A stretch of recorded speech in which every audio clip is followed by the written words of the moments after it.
We're human beings. Help us. Give us what we need. We don't want to be the stepchildren anymore.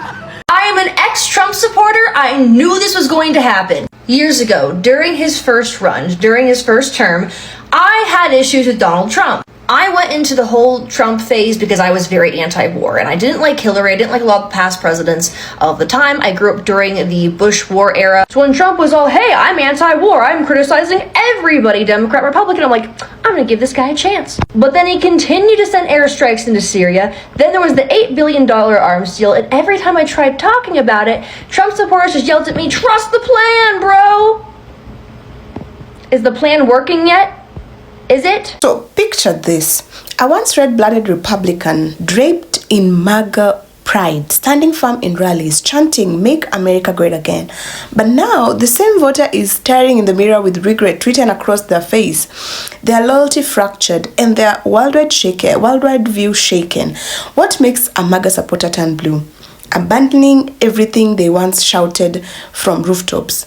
So tonight we dive into the rare but growing story of the former MAGA Republicans who's trading in the red cup, for a blue ballot. And trust me, you're going to want to hear this transformation because it reveals not just one person's journey but the cracks forming in the movement itself. In 2016, I voted for Donald Trump. Why? Because I was afraid. I was scared of Clinton, and it worked.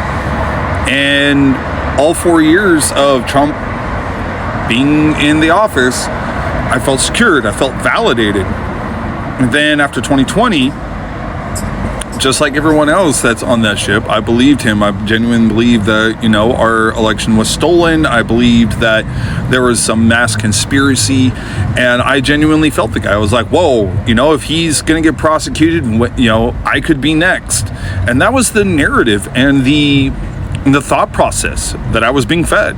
I also was listening to a lot of outlets and a lot of voices that validated my concerns, and that was the thing. I don't want to say I was unwilling to listen to any other debate, but I was always afraid to have a debate with somebody, and that was what it's been ever since before the 2016 election. It was at a point where I was afraid to talk about my political beliefs because I had seen my friends get attacked, like literally physically attacked, and had, their personal lives attacked. They had people around them that were attacked just for having a simple difference of opinion than somebody else.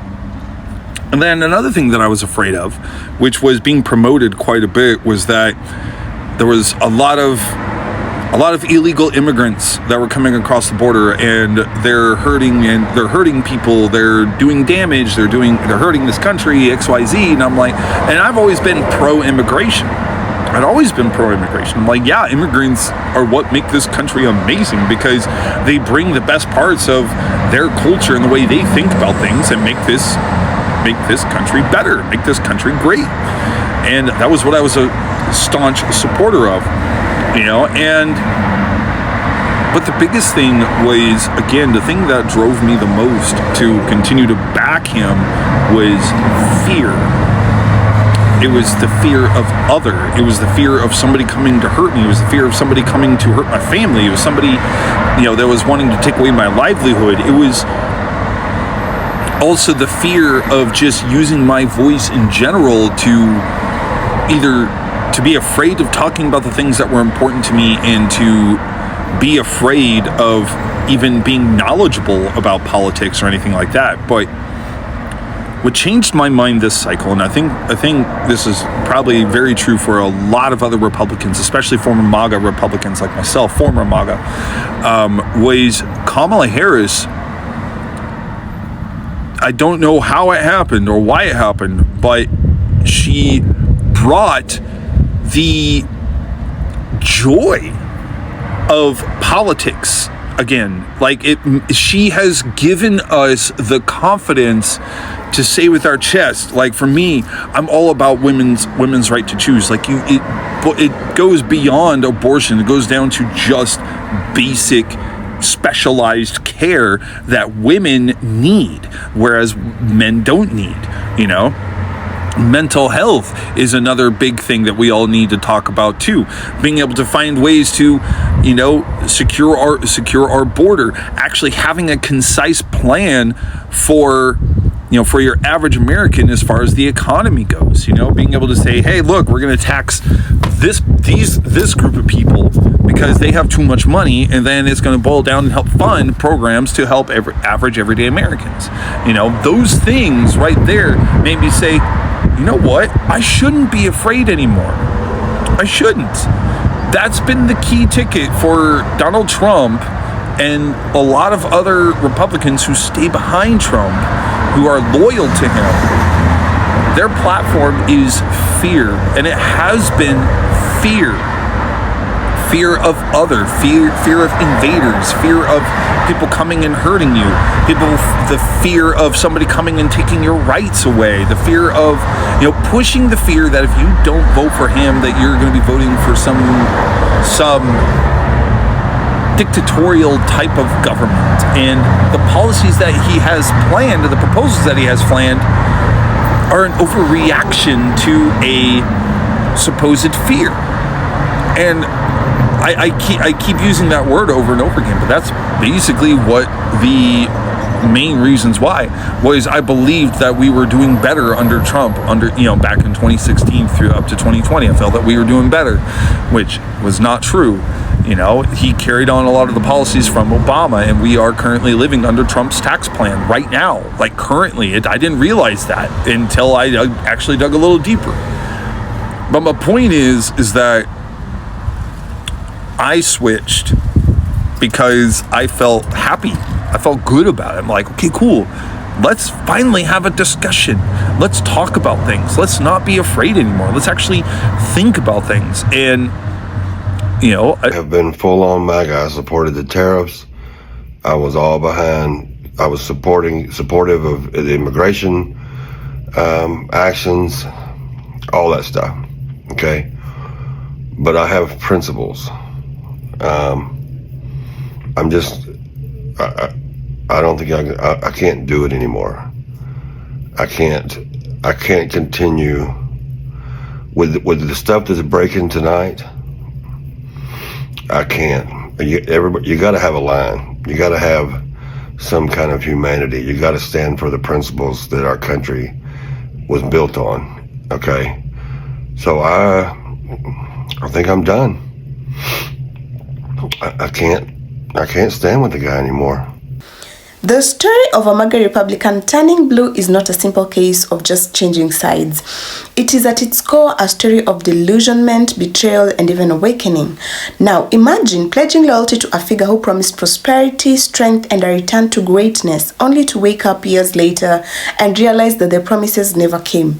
So, many of these former Republicans describe the shift as a slow burn. First, it's healthcare costs spiraling out of control. Then, it's the realization that tax cuts favored the wealthy while everyday workers struggled harder just to keep food on the table. And now they recall how they defended policies, argued with family, and cut off friendships in the name of loyalty, only to discover they were pawns in a much bigger game. And so one former supporter told a reporter, "I thought we were draining the swamp, but instead we became the swamp." And that sentiment is echoed by many. They felt conned, used as emotional fuel for a machine that cared more about power than its people. And when the moment of truth came, when bills stacked up, when neighbors lost homes, when medical debt swallowed families, they looked around and realized that the party they clung to wasn't fighting for them. And so make no mistake, because this shift doesn't just happen overnight, because many describe it as painful and even shameful to go after cheering at rallies to casting a ballot. For the other side is to admit that you are wrong, or you are wrong. And in America's current political climate, admitting you are wrong is one of the hardest things as a person can do. And yet they are stepping out, speaking up, and crossing a line they never thought they would. What does this mean for the future of politics? So it means the red-blue divide isn't as permanent as we think. It means we lived experience collides, with propaganda, truth eventually breaks through. It means that delusionment can turn into empowerment, and if people are willing to question, to learn, or even to evolve. And perhaps the most powerful part, it means we are witnessing not just a voter changing their mind, but a movement unraveling thread by thread. And so the question I leave you with is this: how many more will it take? How many former MAGA Republicans have to stand up and say enough before the tide truly turns? So because once loyalty cracks, once the blindfold is lifted, there is no going back. And the stories of these former supporters are not just cautionary tales, they are the sound of political history in motion.